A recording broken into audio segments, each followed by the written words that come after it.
Nagapadayon kita mga kauturan kag kaabyanan matapos nga mapamatian naton ang Salmo 147 paagi sa isa ka musika nga naghatag refleksyon sa sining salmo nga balasahon naton para sa sining adlaw. Kag sa sining bahin sang aton nga palatuntunan sa kahanginan, aton na nga pagabatunon ang mga mensahe nga alalabot sa aton paagi sa aton nga mga connections online. Kag may mga connections kita online paagi sa nanari-sari nga mga palaagyan agod nga aton nga mabaton ang mga mensahe.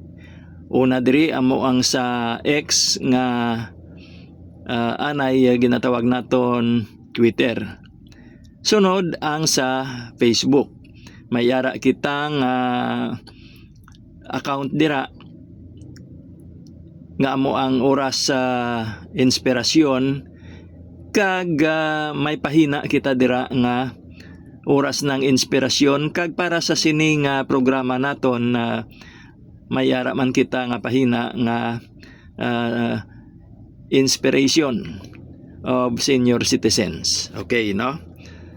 Kag sa iban pa nga mga palaagyan dira sa internet may presensya man kita. Pero diri sa aton nga programa, diri sa iya sang mga senior citizens, kalabanan ang nagaalabot diri sa aton ang nagikan sa Twitter kag ang sa Facebook. Kag ginabaton naton ini agod nga aton man nga igapakig-ambit sa aton nga mga tagpalamati. Unahon naton ang sa Twitter sa diin ang account ni Pope Francis nga Pontifex ginasunod naton. Paagi man sa aton account nga NRCS Inspirational. Kag siling sang aton nga Santo Papa, buksan ninyo ang inyo mga kasing-kasing sa Espiritu Santo. Amen. Sunod ang nagikan kay Sister Mariket Reyes sa ilo kita sa Facebook sa diin ang aton pahina nga Seniors Inspirational nagasunod sa account ni Sis Mariket dira sa FB. Kag sa sining bahin sang aton nga programa ginatamyaw naton si Sis Mariket kaupod ang bugos niya nga panimalay sanday Brad Fel kag ang mga kabataan kag kaapuhan. Kag siling ni Sis Mariket, hindi nakon mabag-o ang akon mga kaapuhan para sa kalibutan. Apang ginahandom ko nga akon mabag-o ang kalibutan para sa akon mga apo. Okay, no? Kag ang masunod ang nagikan kay Sister Luz Aguilar sa Arevalo Distrito sining syudad. Kag katapo man sang aton nga Arevalo chapter. Kag ang iya nga mensahe iya nga ginapalambot kaupod sang iya bugos nga panimalay kag lakip na ang pagpanamyaw para sa sini nga adlaw. Kag ang mensahe nagasiling aton nga tukuron ang mga tulay sa ngalan sang aton nga pag-ululutod bilang mga pumuluyo sining kalibutan. Mensahe ini nga una ginpabutyag ni Pope Francis. Okay, ang iban nga mga mensahe kung mag-alalabot antes magtakop ang aton nga programa, aton man nga iga pakig-ambit.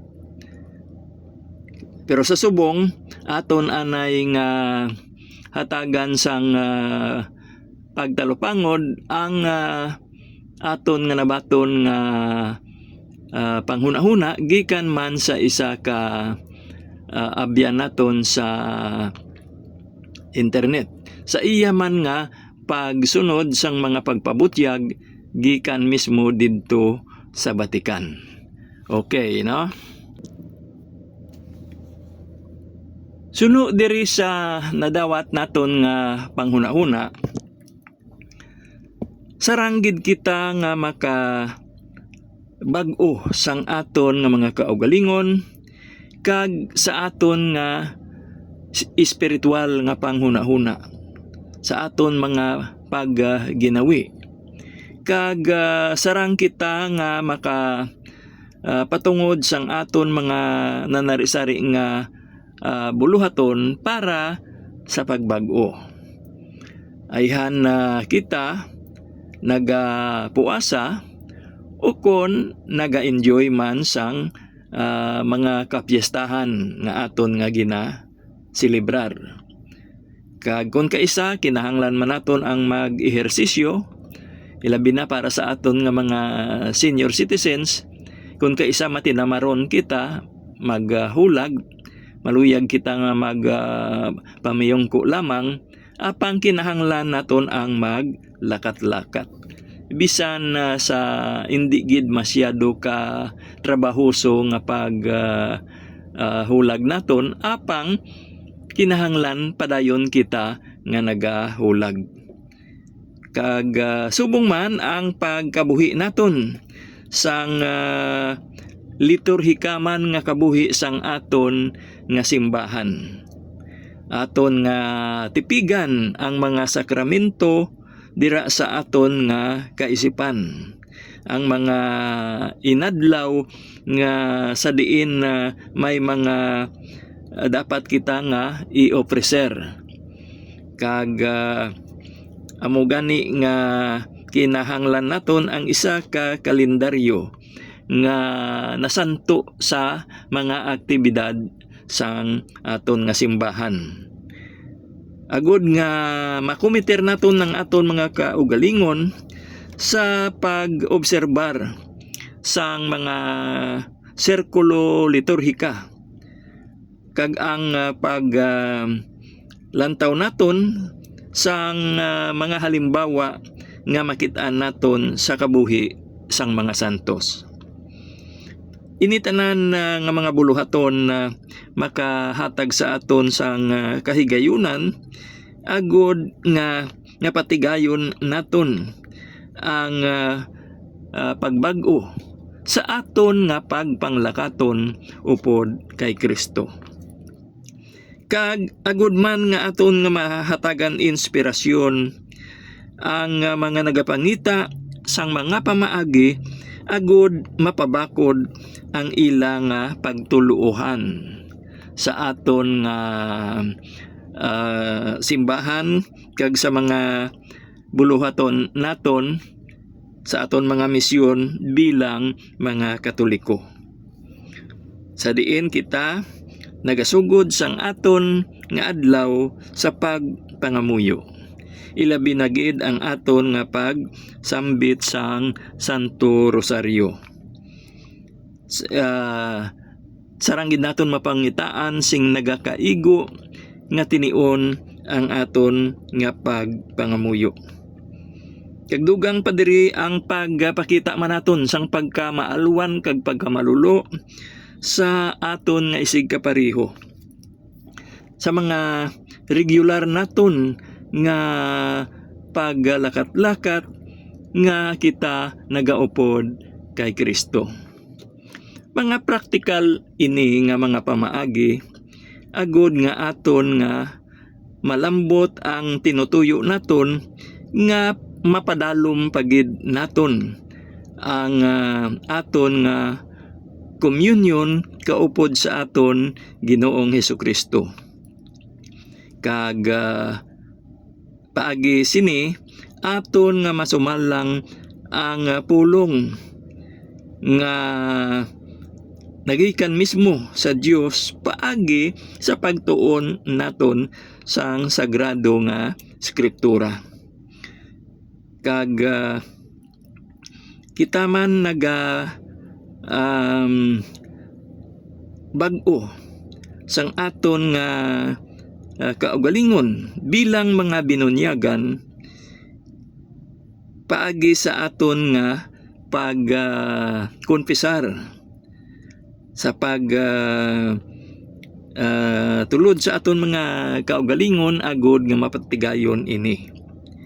Kag sa pagtuon naton sang pulong sang Dios, yara kinahanglan mangin presente kita sa mga okasyon nga ginapatigayon ang pagpanudlo sang simbahan. Magabag-o ini sang aton nga mga panghuna-huna agud nga makapakigbagay kita sa pulong sang aton Ginoo. Aton nga lantawon pirmi ang mga nagaabot nga mga oportunidad agud mapabag-o kag mapabakod naton ang aton nga pagtuo. Kay amo ini ang kinahanglanon nga yara pirmi sa pagtipig naton sa aton pagtuluohan Katolika. Kita bilang mga binunyagan may kabuhi nga dapat mag-umwad sa tagsa kaadlaw. Gani nga kung anuman nga oportunidad ang nagaabot, agud nga matuman naton ang mga saad sa aton nga pagkabinunyagan, aton ini nga hakson, aton ini nga ipahamtang sa aton nga mga buluhaton nga ginatipigan naton. Ang aton nga pagkabinunyagan nabase sa sakramento nga nagawala sang orihinal nga sala nga nanginduna sang pagbunag naton diri sa kalibutan. Kag ang ini nga pagkabinunyagan naton nagapakita kag nagapapag-on sa aton nga mga Katoliko. Kay ginaupdan ini sang matag-adlaw nga pangamuyo, pagsambit sang Santo Rosario, kag pagpasakop sa regular nga santos nga misa. Bilang mga katawhan, ini mangin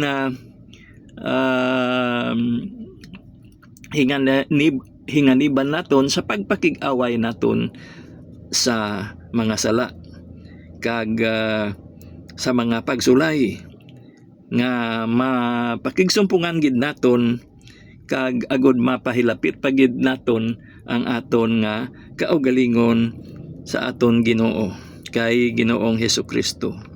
Kag paagi sini makapakig atubang kita sa mga pagpanghangkat nga nagaabot sa aton nga kabuhi. Kag paagi sini nga mga pagbasa naton magatakop na ang aton nga palatuntunan para sa sini nga adlaw nga edisyon. Kag dumdumon naton ang ginpahayag sadto ni Saint Pope John Paul II sang iya kapanahunan bilang aton nga Santo Papa. Siling niya, dumdumon gid ninyo nga wala kamo nagaisahanon. Si Kristo upod ninyo sa inyo nga pagpanglakaton sa tagsa kaadlaw sang inyo kabuhi. Amen. Kag dugang pa nagika naman iya sa kay Pope Francis nga aton subong balaan nga amay sa sining panahon. Kinahanglan naton nga bantayan ang aton mga tagipusoon. Kay amo ini ang aton nga ah, taming ukon aton nga masandigan sa tagsa ka espiritual nga pakigsumpong naton sa mga pagpanghangkat sang kabuhi sa matag adlaw naton nga mga buluhaton. Gani bantayan gid naton ang aton mga korason. Amen. Mga kauturan kag kaabyanan na nagpamati kamo sa aton nga programa sa kahanginan, ang inspirasyon sang mga senior citizens. Ini si brother ninyo nar nga nagasiling, may God bless us all.